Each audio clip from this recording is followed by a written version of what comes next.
الله أكبر الله أكبر الله أكبر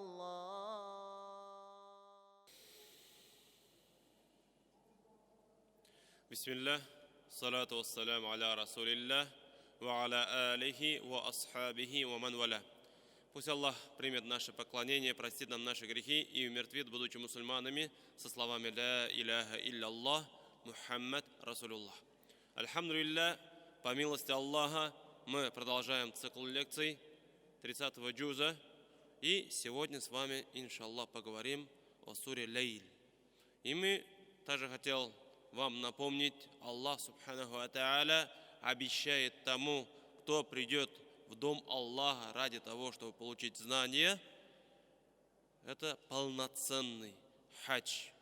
То есть это великое благо, великая награда, которую Аллах Субханаху ва Тааля нам дает. Из-за этого пусть каждый из нас поправит свои намерения. И знания – это не просто информация, которую мы получаем, а знание – это то, что мы, получив, изучив, потом применяем в жизни. В суре Аль-Лейль Аллах Субханаху ва Тааля начинает свои слова и говорит «Валлейли иза яхша». То есть Аллах Субханаху ва Тааля говорит, когда, клянусь ночью, которая покрывает землю. То есть Аллах Субханаху ва Тааля клянется ночью. Почему? Потому что Он ее создал. И Он имеет право только клясться ночью, и больше никто. Из-за этого Он говорит, клянусь ночью, которая покрывает землю. И, то есть, наступает мрак. Во втором аяте Аллах Субханаху ва Тааля говорит, «Ваннахари иза таджалля». И клянусь днем, которая озаряет светом. И также Аллах Субханаху ва Тааля клянется днем, который Он создал и который подчиняется только Ему. То есть день сменяется ночью, и ночь сменяется днем. И эти два создания Аллаха, они подчиняются только Ему.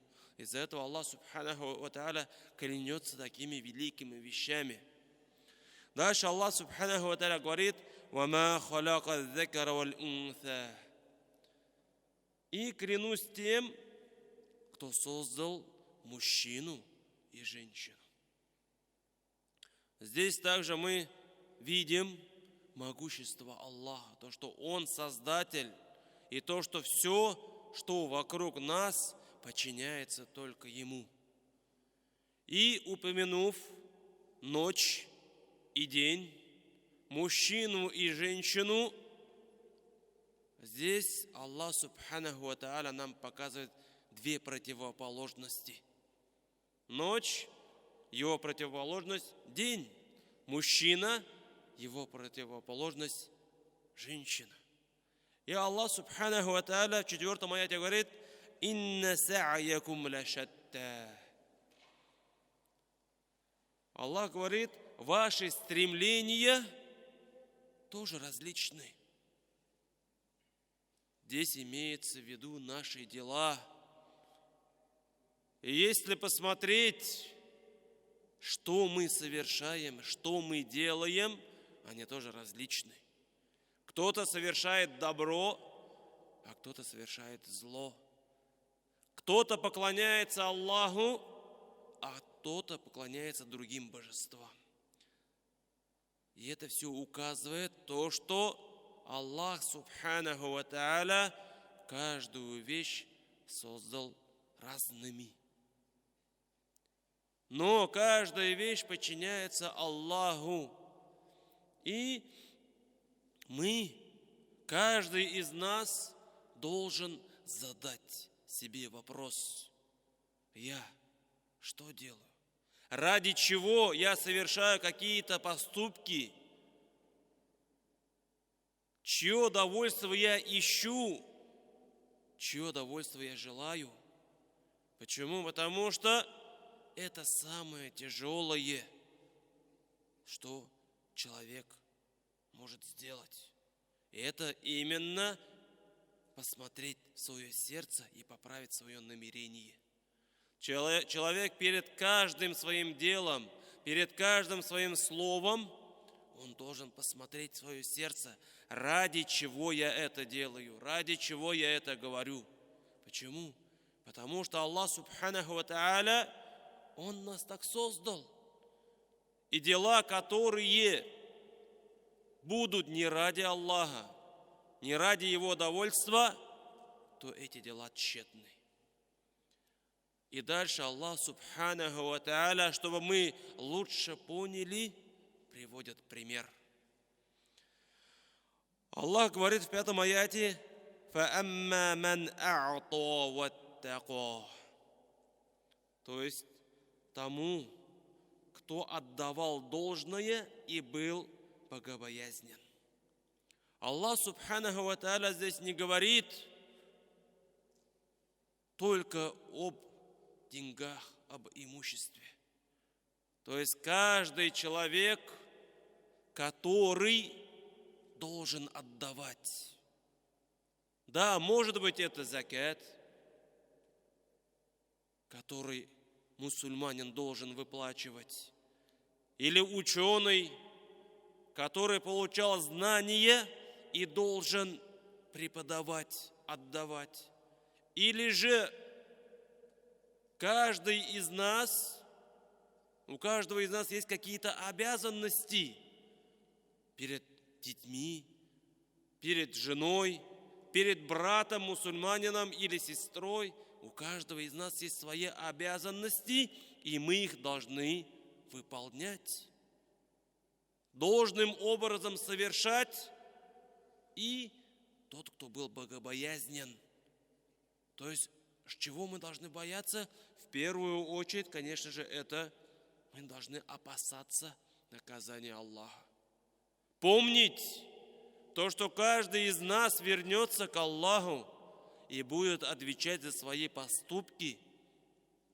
И вот там каждый из нас узнает, что же мы заработали. Ради чего мы прикладывали столько стараний и что мы приобретем. Дальше Аллах Субханаху ва Тааля говорит: «Васаддака бильхусна». И кто признавал наилучшее. Недостаточно только выполнять ту обязанность, которая на нас возложена. Мы еще должны признавать наилучшее. И как некоторые ученые сказали, наилучшее это «Ля иляха илля Мухаммад Расулуллах». То есть признание, вера, то, что нет божества достойного поклонения, кроме Аллаха, и Мухаммад, его раб и посланник. Или же некоторые другие ученые сказали, это рай. Но одно другому никак не противоречит. Почему? Потому что человек, который стремится в рай, который желает его, он должен признать то, что нет божества достойного поклонения, кроме Аллаха. И человек, который признает это, он, иншаллах, как Аллах Субханаху ва Тааля обещал, попадет в рай. Из-за этого мы, выполняя должным образом свои обязанности и признавая эти слова наилучшим образом, дальше Аллах говорит: «Фасануяссируху лиль-юсра». Мы облегчим путь к легчайшему. После этого только Аллах Субханаху ва Тааля облегчит нам этот мир. И также Он облегчит нам путь туда, куда мы стремимся. Из-за этого мы всегда должны напоминать себе, а также нашим близким, ради чего мы в этом мире живем, ради чего мы здесь созданы, какую цель мы хотим достигнуть. И каждый раз, когда мы будем вспоминать, тогда Аллах Субханаху ва Тааля нам будет облегчать этот путь. Но если же человек делает обратное, то тогда Аллах Субханаху ва Тааля сказал: «Ва-амма ман бахиля вастагна». А тому, кто был скуп на пожертвование и полагал, что ни в чем не нуждается, то есть если человек не выполнял те обязанности, которые на него возложены, или же он нарушал обещания, и тем более, получив блага, которые ему дал Аллах, он возгордился из-за своего имущества, из-за своего положения в обществе, или же в какой-то степени, и он забыл то, что он всегда нуждается в Аллахе, а он забыл. Он думал, он полагал, то, что это дунья и то, что он приобрел, ему помогут. Но нет. Аллах говорит: «Ваказзаба биль-хусна». Кто счел ложью наилучшее, то есть, как мы уже сказали, кто считает то, что после этой смерти, после этой жизни нету продолжения, или кто считает то, что день воздаяния не будет, или, может быть, кто думает, то, что Аллах же мне дал вот в этом мире эти блага, так значит, я и там буду достойно жить. Но нет. Нет. Аллах Субханаху ва Тааля говорит: «Фасануяссируху лиль-усра». Мы облегчим ему путь к тяжести. То есть к тому пути, который он выбрал.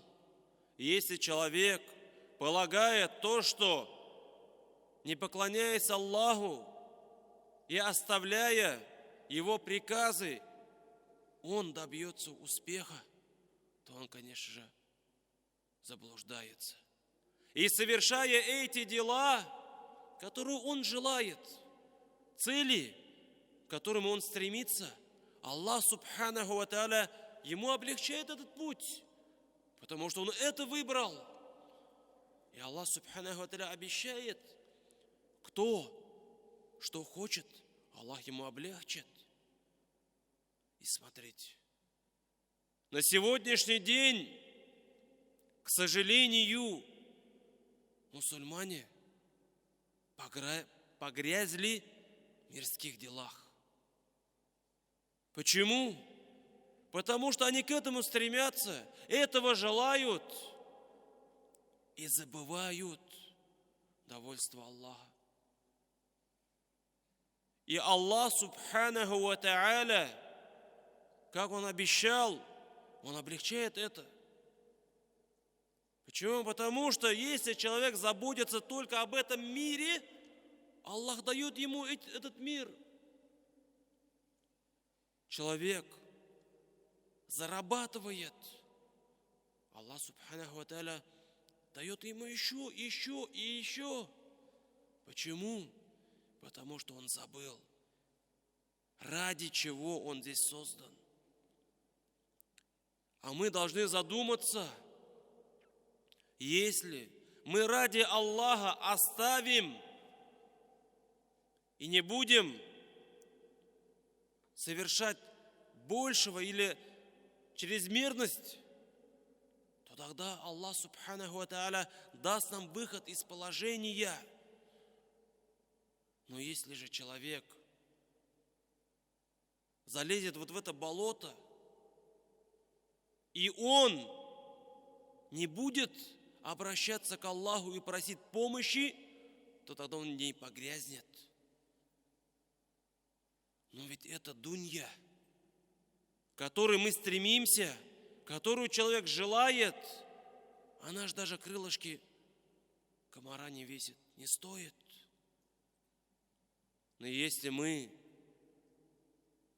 при любой возможности, появилась у нас какая-то маленькая возможность, например, прийти в мечеть на джамаат намаз и прочитать, если мы будем пользоваться. Или появилось у нас 5 минут, и вместо того, чтобы взять вот этот телефон и смотреть в соцсетях, какие там новости есть, которые каждый день меняются, взять на 5 минут и прочитать слова Аллаха, то тогда Аллах Субханаху ва Тааля облегчит нам эту дунью, те дела, те заботы, которые у нас есть, Он их облегчит. Ему это легко. И также Он даст нам облегчение и радость вечной жизни.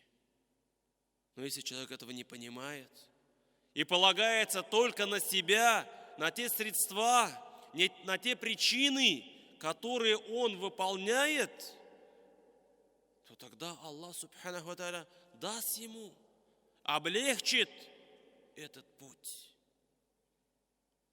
И приводится в хадисе от Али ибн Абу Талиба: однажды, когда мы были в кладбище Аль-Бакия и хоронили человека, пророк Мухаммад саллаллаху алейхи вассалям сказал: нет никого среди вас, место которого в раю или в аду уже не было бы определено. То есть у каждого из нас уже место определено. Аллах Субханаху ва Тааля уже определил нам место. Но где оно? В раю или в аду? Этого никто не знает.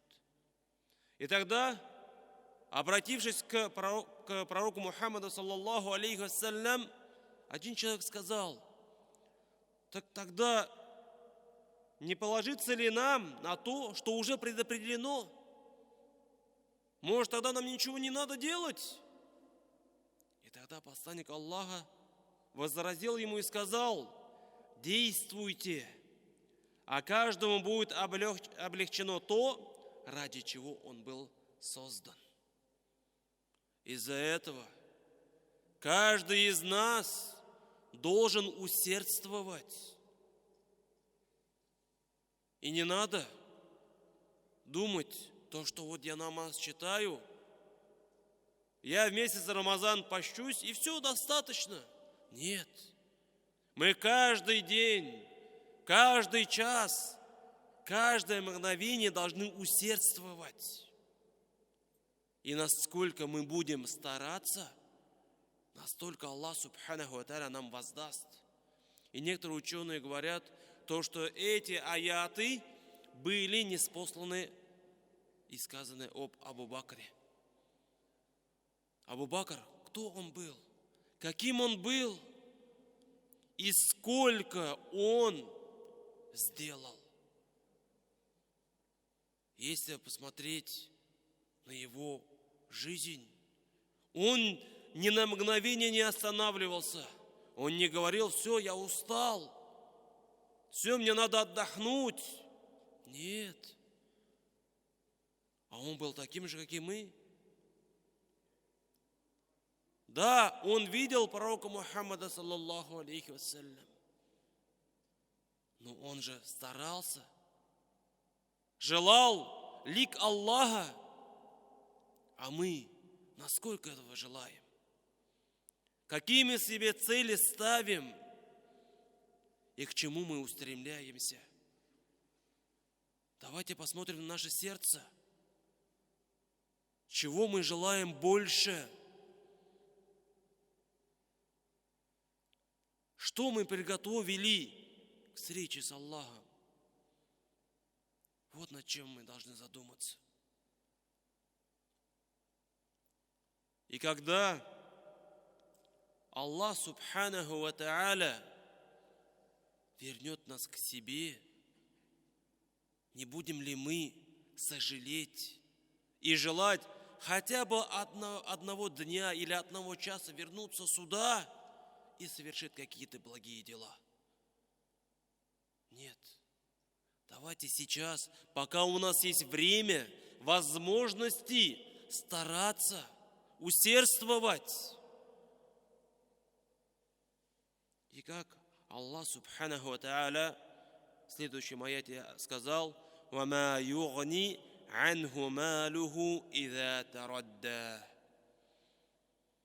То есть Аллах Субханаху ва Тааля говорит: и не поможет ему то имущество, которое он копил. А на сегодняшний день сколько людей ради этого мира, ради имущества, ради денег,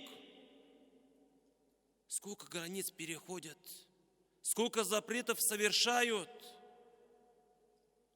А мы должны понять, то имущество, которое человек копил, квартира, или же машина, или же, может, еще что-нибудь, или те деньги, которые он получил путем, который Аллах Субханаху ва Тааля запретил, в один момент, в одно мгновение это все останется здесь. Почему? Потому что в хадисе пророка Мухаммада, саллаллаху алейхи вассалям, приводятся 3 вещи, которые человека будут провожать последний путь. Это его родственники, друзья, это его имущество и это его дела. Но 2 вещи обратно возвращаются. Его родственники, его друзья здесь останутся, в этом мире. И его имущество, которое он копил, сколько он оставил поклонений ради этого. Деньги раздадут. Дом или квартира, которую он строил, в этом доме будет жить кто-то другой. На его машине будет ездить кто-то другой.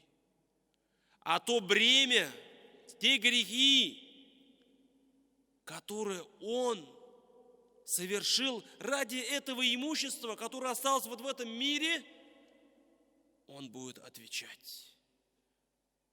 А как он будет отвечать? Какой будет расчет?